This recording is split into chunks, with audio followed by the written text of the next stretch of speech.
Hello and welcome to the latest in my series of video lessons from me, Mr. H. Remember, you can check out a load of other videos on mrhonline.co.uk. This one today is my last Duchess from the AQA Poetry Anthology Power and Conflict section. Remember, it's a comparative question, but this video lesson is just going to focus on an analysis of the actual poem itself. Everything you'll need for a top band grade 7 to 9 answer is in here, but remember, it is a comparative piece. Okay, so it's written by Robert Browning, a Romantic poet. Okay, bit of background. The poem is a dramatic monologue that follows a duke as he shows off his home and possessions to the representative of his, what he hopes will be his next wife. During this visit, he becomes obsessed by a portrait of his former wife, now deceased. A dramatic monologue is just a one-sided conversation. It's a technique, it's a poetic device, and you need to incorporate it into any answer. Again, remember I say this every time, don't ignore the title of the poem. So, My Last Duchess. So, the title my implies ownership. It's a possessive pronoun. It implies ownership and control. While it's last, it doesn't mean final, but my last one, as in my previous one, my most recent one, suggests that she was one in a line of wives with more to come perhaps. And the kind of predominant themes: power of humans, pride, jealousy, control, and identity. Okay, so you can see how you can connect it, or which other poems you can connect it to. A bit of background: Browning, master of the dramatic monologue, as a Romantic poet, he was also critical of autocratic rule. Autocratic rule is just rule that with absolute power, an issue that lies at the heart of the poem. The Duke has absolute power over his Duchess. This story is based on an Italian Duke called Ferrara, who lived in the 16th century, whose wife Lucretia died in suspicious circumstances 3 years into their marriage. Okay, now the areas that you'll need to focus on will be form and structure, language, imagery, and also the effect of various poetic techniques and devices used. Okay, so the form of the poem is a dramatic monologue written in iambic pentameter. That's lines of, say, 10 syllables, one short followed by a longer syllable that's stressed, reflecting the one-sided conversation the Duke is having with a visitor. The rhyming couplets throughout highlight the Duke's desire for control. However, the enjambment mixed in with caesura could reflect how he loses this control and how his current thoughts are still interrupted by the memory of the Duchess. So even after her death, he still can't control his thoughts about her. So we've identified some techniques and we've talked about the possible effect of them there. So that's what you need to do throughout. The structure, well, it's an apparent conversation. We never hear another voice, just the Duke's voice throughout. But the poem builds towards a final confession. And then I gave commands and all smiles stopped. Okay, language and imagery. Whilst perhaps lacking in powerful imagery, it is full of language related to his possessions, one of which being the Duchess, which reflects his obsession with being able to exert power over others and control those closest to him. He sees his wife as an object, and like other possessions, he likes to collect them. Then all smiles stopped together after he gave commands appears to be a euphemism for his wife's murder, as the ultimate demonstration of his power and control over her. He may not have been able to control how she behaved, who she smiled at, how she spoke to people, but he had the power to end her life. The Duke is very proud, as status is very important to him, and he could not accept anyone who did not bow to his commands, especially his wife. Okay, so it's quite a long poem, so this analysis will take quite a while. I think I've got 4 screens to go through, but just a couple of observations initially. Okay, so rhyming couplets imply the Duke's need for control, but the enjambment and caesura highlight the loss of his control, and his following anger. Bear that in mind throughout. I'm not going to revisit those two too much. Okay, so Ferrara is a link to context, what the poem's based on. Okay, so I've alluded to this already. That's My Last Duchess painted on the wall. It's a repetition of the title, My Last Duchess. He's reinforcing what the poem's going to be about.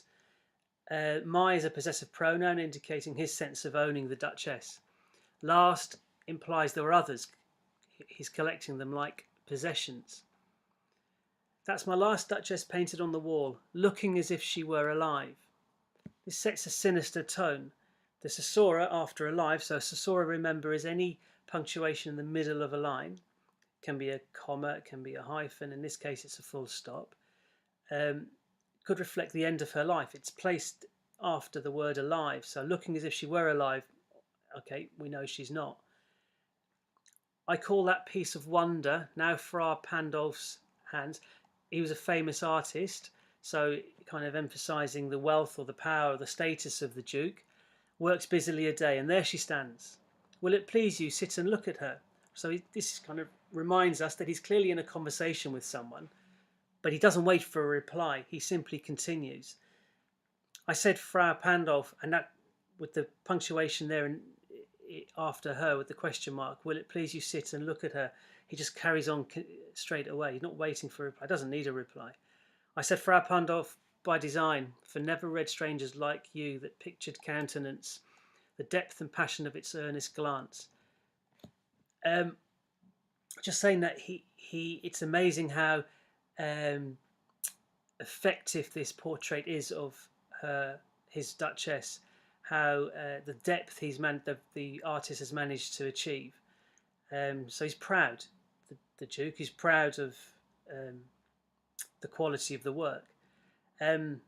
Okay, so here people asked, or at least wanted to ask, how the artist managed to get such depth in the portrait. That's all these lines are concerned about here. Now, apart from this one, the curtain I have drawn, since none puts by the curtain I've drawn for you, but I.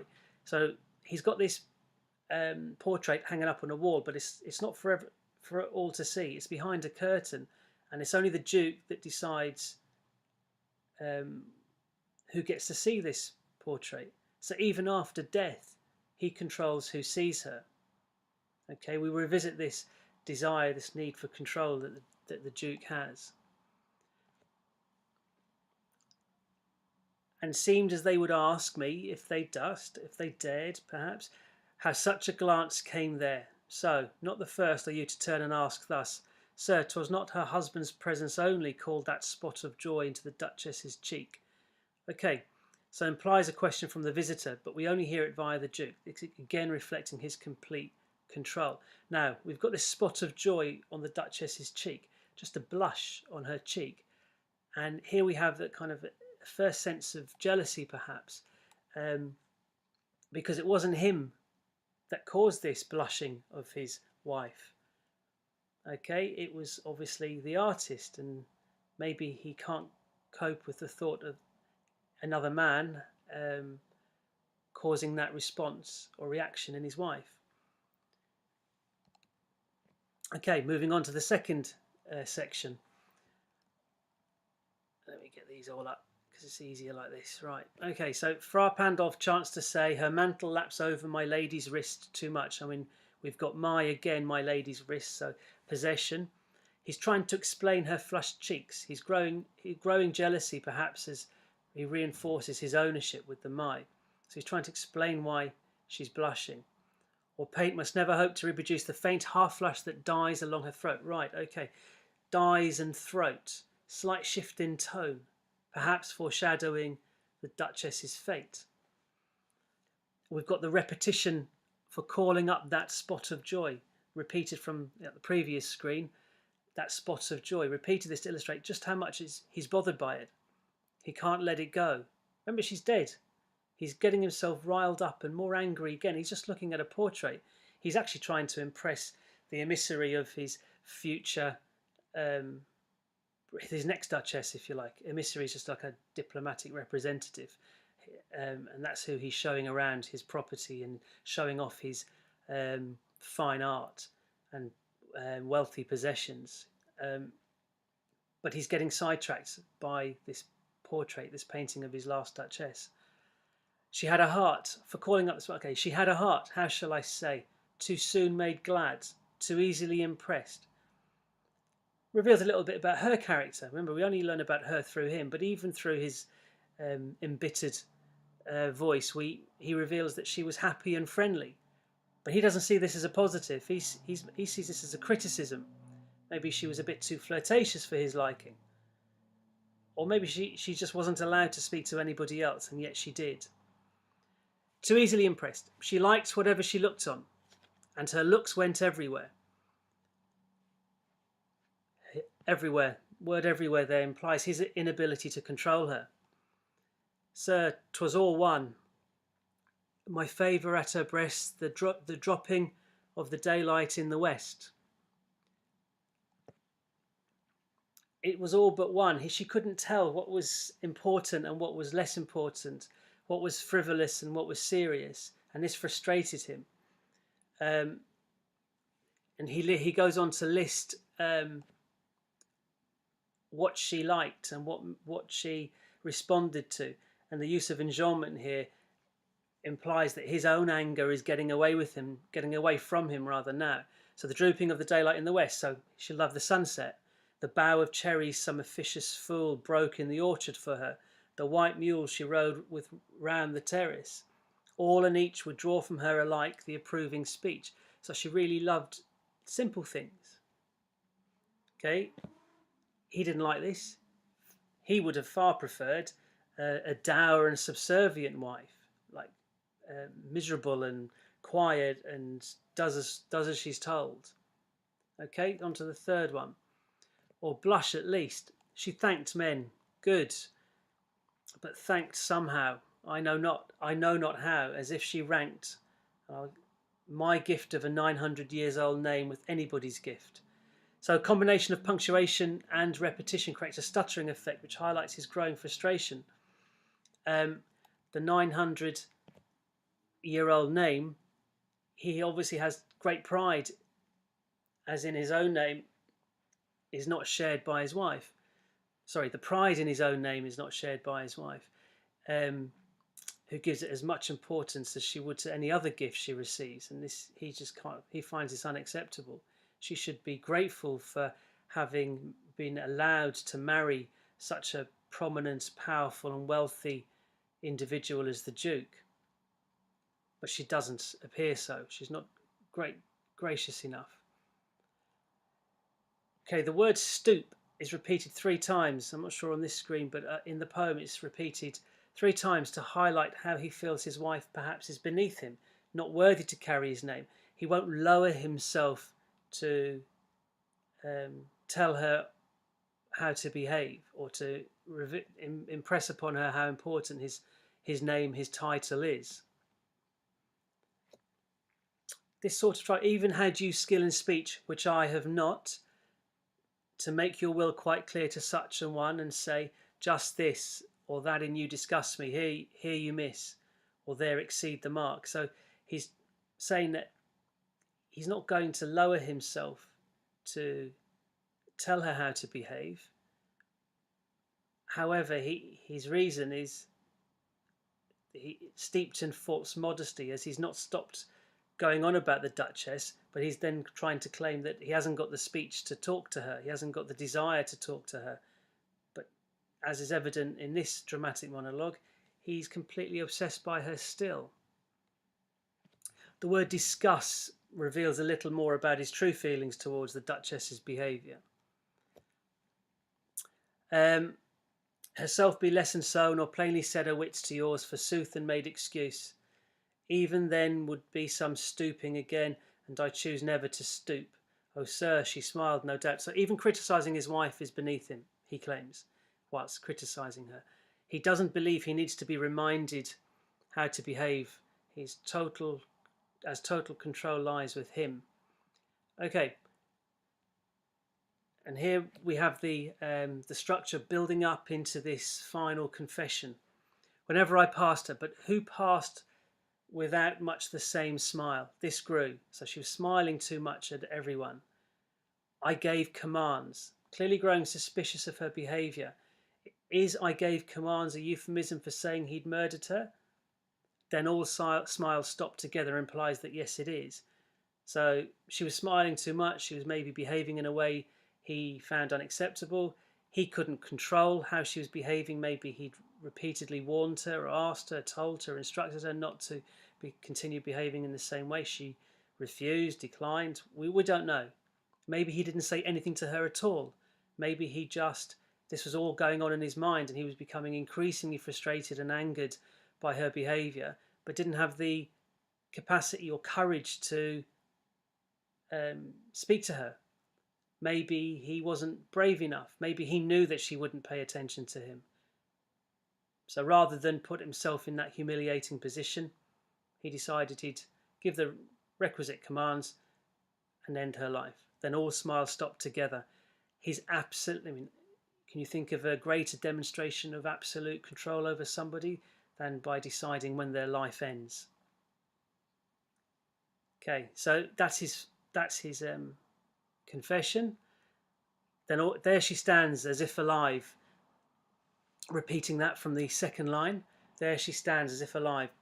And he's finished, he's done now, and he turns to his visitor and he says, "Will it please you rise?" But again, with the caesura, the punctuation in the middle of the line, he's not waiting for a response. "We'll meet the company below, then, I repeat. The Count, your master's known munificence." So the Count is the father of hopefully for him, his next Duchess. Is ample warrant that no just pretence of mine for dowry would be disallowed. He's reminding the emissary, the representative, that the Count is a very wealthy man and the Duke himself will be expecting a very large dowry for marrying his daughter. A dowry is almost like a payment. It's a payment that the father of the woman would pay to the future husband for taking his daughter off his hands, crudely. So, through his fair daughter's self, as I vowed at starting, is my object. So he's declaring that the object is to make a lot of money out of this marriage, but also this serves as a warning, perhaps, about how he expects his wife to behave. And the emissary can take this warning back to the Count, and they can leave the Count's daughter in no doubt as to what type of behaviour is accepted and what type of behaviour is not acceptable. But before they depart, he can't resist the temptation to notice Neptune, though, taming a seahorse, thought a rarity. Can't resist pointing to a rare piece of art, again a reminder of his great wealth and power. Okay, so there's quite a lot there. Obviously pause and take your notes. It might be useful to have a copy of the poem alongside you, a blank copy of the poem, and you can highlight and make notes as I've done. So briefly, a recap, a summary of the main poetic devices used: dramatic monologue, iambic pentameter, rhyming couplets, enjolment, caesura, repetition, and euphemism. Some useful vocabulary to use when analysing: power, control, pride, jealousy, arrogance, confession, anger.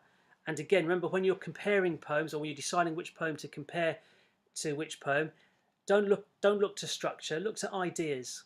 Okay, so power and control in Ozymandias is a great poem to compare to this one. Or maybe the abuse of power and checking out me history, slightly different tone perhaps. Okay, that's all for this video. Again, a reminder, do check out a load more video lessons on mrhonline.co.uk, and I'll see you guys next time.